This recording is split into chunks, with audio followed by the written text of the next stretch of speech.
ഇന്നലെ തന്നെ Karwar M L A ആ കാര്യം സംബന്ധിച്ച അഭിലാഷിലേക്ക് കൂടി നമുക്ക് പോകേണ്ടതുണ്ട്. അഭിലാഷ, ഇപ്പോൾ ലോക്കാണെന്ന് തോന്നുന്നു അല്ലേ? നിർണായകമായ മറ്റെന്തോ ഒരു ഭാഗം കൂടി കിട്ടിയിരിക്കുന്നു എന്നാണ് മനസ്സിലാക്കുന്നത്.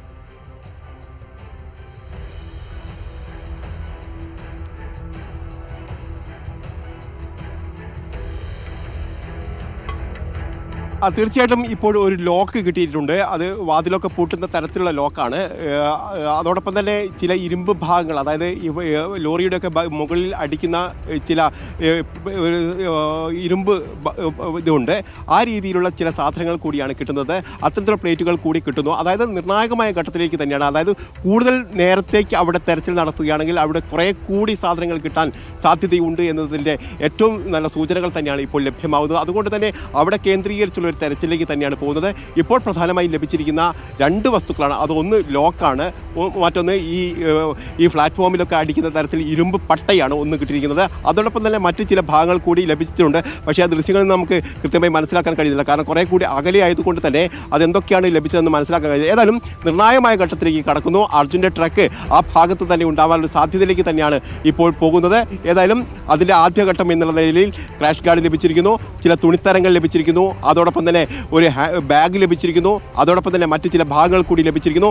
ഇതിൽ ഏതൊക്കെ അർജുൻ്റെ ട്രക്കിൻ്റെ ഭാഗങ്ങളാണ് അല്ലെങ്കിൽ അർജുൻ ഉപയോഗിച്ചിരുന്ന ഭാഗങ്ങളാണ് എന്നുള്ള കാര്യത്തിലൊക്കെ ഇനിയും സ്ഥിരീകരണം വരേണ്ടതുണ്ട്. പക്ഷേ അതിൽ ക്രാഷ് ഗാർഡ് അർജുൻ്റെ ട്രക്കിലേത് തന്നെയാണ് എന്ന് മനാഫ് സ്ഥിരീകരിച്ചിരിക്കുന്ന ഘട്ടത്തിൽ കൂടിയാണ് ഇപ്പോൾ തെരച്ചിൽ പുരോഗമിക്കുന്നത്.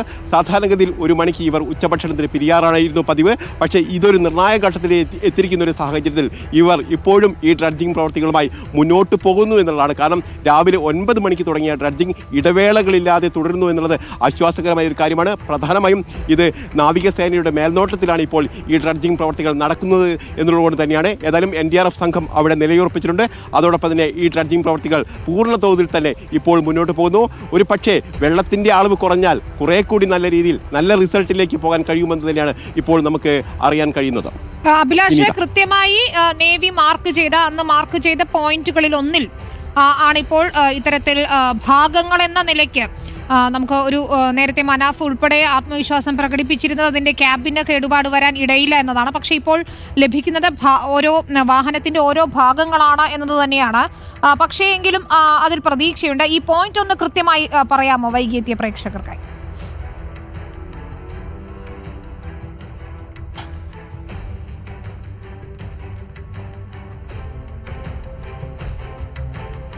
നമുക്ക് ഈ പോയിന്റ് 1 എന്ന് പറയുന്നത് ഈ ലക്ഷ്മണന്റെ ദാബയ്ക്ക് പിൻവശത്ത് ഏതാണ്ട് ഒരു 10-15 മീറ്റർ മുകൾ ഭാഗത്തായിട്ടാണ് നാവികസേന കണ്ടെത്തിയിരിക്കുന്ന 1-2 പോയിന്റുകൾ. അതായത് ഒരു പോയിന്റ് 10 മീറ്റർ മുതൽ ഏതാണ്ട് 40 മീറ്റർ വരെ ചുറ്റളവിലുള്ള ഒരു സ്ഥലമാണ്. അതുകൊണ്ട് തന്നെയാണ് അവർ പറയുന്നത് രണ്ടാമത്തെ പോയിന്റ് കേന്ദ്രീകരിച്ച് 30 മീറ്റർ നീളത്തിൽ വൃത്താകൃതിയിൽ അത് പരിശോധന നടത്തണമെന്നുള്ളൊരു നിർദ്ദേശം അവരുടെ ഭാഗത്തുണ്ടായത്. അതിൻ്റെ ഭാഗമായിട്ടാണ് ഇപ്പോൾ പോയിന്റ് 1 കേന്ദ്രീകരിച്ചുള്ള ഒരു തെരച്ചിൽ നടത്തുന്നത്.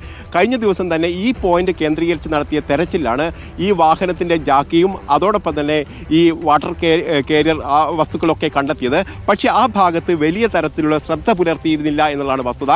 കാരണം ഇന്ന് രാവിലെ പോലും നമ്മൾ ഈ ഡ്രഡ്ജിംഗ് കമ്പനിയോട് ചോദിച്ചപ്പോൾ അവർ പറഞ്ഞത് ആ മേഖലയിൽ ഞങ്ങളുടെ സ്കൂബ ഡൈവേഴ്സ് തെരച്ചിൽ നടത്തിയിട്ടുണ്ട്, ആ ഭാഗത്ത് നിന്ന് ഒരു കാര്യങ്ങളും കണ്ടെത്താൻ കഴിഞ്ഞിട്ടില്ല, അതുകൊണ്ട് തന്നെ ആ ഭാഗത്തെ തെരച്ചിൽ ഞങ്ങൾ ഉപേക്ഷിക്കുന്നു എന്നുള്ള നിലയിലുള്ള പ്രതികരണമായിരുന്നു അവരുടെ ഭാഗത്തുണ്ടായത്.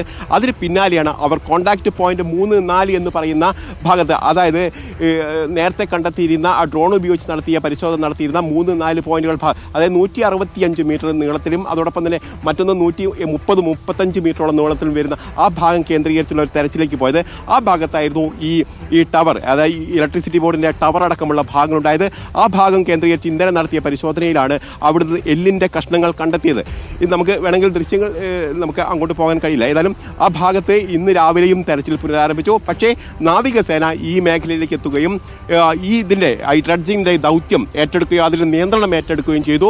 അതിന് പിന്നാലെ തന്നെ തങ്ങൾ കണ്ടെത്തിയിരിക്കുന്ന കോൺടാക്റ്റ് പോയിന്റ് കേന്ദ്രീകരിച്ചുള്ള ഒരു തെരച്ചിൽ നടത്താൻ ഒരു നിർദ്ദേശം നൽകിയതിന് ശേഷം ആ ഭാഗത്തേക്ക് ഡ്രഡ്ജർ യൂണിറ്റ് മാറ്റുകയും ചെയ്തു. അവർ ഈ ഡ്രഡ്ജിംഗ് യൂണിറ്റിൽ കയറി ഏത് തരത്തിലുള്ള തെരച്ചിൽ നടത്തണമെന്നുള്ള നിർദ്ദേശം നൽകി. അതിനുശേഷമാണ് ഈ ഡ്രഡ്ജിംഗ് ഈ പോയിന്റ് 1-2 കേന്ദ്രീകരിച്ചുള്ള ഡ്രഡ്ജിംഗ് നടത്തുന്നത്. അതിൻ്റെ ആദ്യഘട്ടത്തിലാണ് ഇപ്പോൾ നിർണായകമായ സൂചനകൾ ലഭിക്കുന്നത്. അർജുൻ്റെ ട്രക്ക് ഇവിടെ തന്നെ ഉണ്ട് എന്നതിൽ നിർണായകമായ സൂചന ലഭിക്കുന്നത്. അതായത് വളരെ കൗതുകമുള്ള ഒരു കാര്യമാണ്. കാരണം ഇത്രയും നിർണായകമായ വിവരങ്ങൾ ലഭിക്കാൻ സാധ്യതയുള്ള സ്ഥലത്ത് എന്തുകൊണ്ട് ആദ്യഘട്ടത്തിൽ തെരച്ചിൽ നടത്തിയിട്ടില്ല എന്നുള്ള ചോദ്യം ഇപ്പോഴും അവശേഷിക്കുന്നു. അവിടെ ഒരു തെരച്ചിൽ നമ്മൾ നിരന്തരം കഴിഞ്ഞ 2 ദിവസം നിരന്തരം ചോദിച്ച ചോദ്യമാണ്, എന്തുകൊണ്ട് കോൺടാക്ട് പോയിന്റ് 1, 2 കേന്ദ്രീകരിച്ചുള്ള തെരച്ചിലേക്ക് പോകാൻ കഴിയുന്നില്ല എന്നുള്ളത്. അപ്പോഴാണ് അവരുടെ മറുപടി വരുന്നത്, അവരുടെ സ്കൂബ ഡൈവേഴ്സ് അവിടെ തെരച്ചിൽ നടത്തിയിരുന്നു, അത് അവിടെ ഒന്നും കണ്ടെത്താൻ കഴിഞ്ഞിട്ടില്ല. അതേ സ്ഥാനത്ത് തന്നെയാണ് ഇപ്പോൾ ഈ വാഹന ഭാഗങ്ങൾ കണ്ടെത്തിയിരിക്കുന്നത് എന്നുള്ളതാണ് ഏറ്റവും പ്രധാനപ്പെട്ട കാര്യം. അത് തന്നെയാണ് നമ്മൾ പറയുന്നത്, ഈ കാര്യത്തിൽ ഏകോപനമുണ്ടായിരുന്നില്ല, ലക്ഷ്യബോധമുണ്ടായിരുന്നില്ല. അതായിരുന്നു ഈ ഷിരൂർ ദൗത്യത്തിൻ്റെ തുടക്കം മുതൽ സംഭവിച്ച പാളിച്ച. അത് എല്ലാ വിഭാഗങ്ങളിൽ നിന്നും, പ്രത്യേകിച്ച് സംസ്ഥാന സർക്കാരിൻ്റെ ഭാഗത്തുനിന്ന് ഡ്രഡ്ജിങ് യൂണിറ്റ് അടക്കം എത്തിച്ച് ഇവിടെ എല്ലാ പ്രവർത്തനങ്ങളും നടത്താനുള്ള നിർദ്ദേശങ്ങളും അതിനുള്ള സഹായങ്ങളും ചെയ്തു. ജില്ലാ ഭരണകൂടത്തിൻ്റെ ഭാഗത്തു നിന്നും അതിനുള്ള കാര്യങ്ങളൊക്കെ ചെയ്തു. പക്ഷേ ഇതിൻ്റെ ഏകോപന ചുമതല ഒരാളിലേക്കോ അല്ലെങ്കിൽ ഒരു സംഘത്തിലേക്കോ നൽകിയില്ല എന്നുള്ള വലിയൊരു പിഴവിൻ്റെ ഉദാഹരണം കൂടിയാണ് ഇപ്പോൾ നമുക്ക് കാണാൻ കഴിയുന്നത്. ഏതായാലും ഇപ്പോൾ നാവികസേന ഇന്ന് രാവിലെ തന്നെ വന്ന് അതിൻ്റെ ഏകോപനം ഏറ്റെടുത്തിരിക്കുന്നു. അവർ നിർദ്ദേശിച്ച സ്ഥലത്ത് ഡ്രഡ്ജിങ് നടത്തുന്നു. അതിനെ തുടർന്നാണ് ഇപ്പോൾ നിർണായകമായ ചില വിവരങ്ങൾ കണ്ടെത്തലുകളിലേക്ക് എത്തുന്നത്. ഇപ്പോൾ നമുക്ക് കാണാം, ബക്കറ്റിൽ കൂടുതൽ ഹിറ്റാച്ചിയുടെ ബക്കറ്റിൽ കൂടുതൽ തെരച്ചിൽ നടത്തുന്നു. കാരണം അതിലെന്തോ സംശയാസ്പദമായ എന്തോ സംഭവം ഉണ്ട് എന്ന് കരുതുന്നു. ഇല്ല, അത് മണ്ണ് പുറത്തേക്ക് തള്ളുകയാണ്. ഏതായാലും ഇന്നത്തോടു കൂടി തന്നെ ഇതിൽ നിർണായകമായ വിവരങ്ങളിലേക്ക് തന്നെ നമുക്ക് എത്താൻ കഴിയും. ഈ ഷിരൂർ ദൗത്യത്തിൽ ഏറ്റവും വലിയ, നമ്മളെ സംബന്ധിച്ച് ഏറ്റവും അർജുൻ്റെ ട്രക്ക് എവിടെയുണ്ട് എന്ന ചോദ്യത്തിലുള്ള ഒരു ഉത്തരത്തിലേക്ക് വരുന്ന കണ്ടെത്തലാണ് നേരത്തെ അർജുൻ്റെ ട്രക്കിൻ്റെ ഭാഗങ്ങൾ, അതായത് ഈ ക്രാഷ് കാർഡ് കണ്ടെത്തിയിരിക്കുന്നത്. അത് മനാഫ് തന്നെ സ്ഥിരീകരിക്കുന്ന ഒരു ഘട്ടത്തിൽ എത്തുന്നതോടുകൂടി തന്നെ അർജുൻ്റെ ട്രക്ക് അവിടെ തന്നെ ഉണ്ടാവുമെന്നുള്ള ഉറപ്പിലേക്കാണ് നമ്മൾ പോകുന്നത്. അതോടൊപ്പം തന്നെ അർജുൻ്റെ ട്രക്കിലെ കയറിൻ്റെ ഭാഗങ്ങൾ കണ്ടെത്തിയിരിക്കുന്നു. അതിൻ്റെ അറ്റം പിടിച്ചു പോയാൽ, അത് മുറിച്ചു മാറ്റരുത്, അതിൻ്റെ അറ്റം പിടിച്ചു പോയാൽ ട്രക്കിലേക്ക് എത്താൻ കഴിയും. അതായത് ട്രക്കിൻ്റെ 30ഓളം ഹൂക്കുകളുണ്ട്. ആ ഹൂക്കിൽ എവിടെയെങ്കിലും അത് കുടുങ്ങിക്കിടക്കുമെന്നാണ് മനാഫ് പറയുന്നത്. അതൊരു ആത്മവിശ്വാസമാണ്.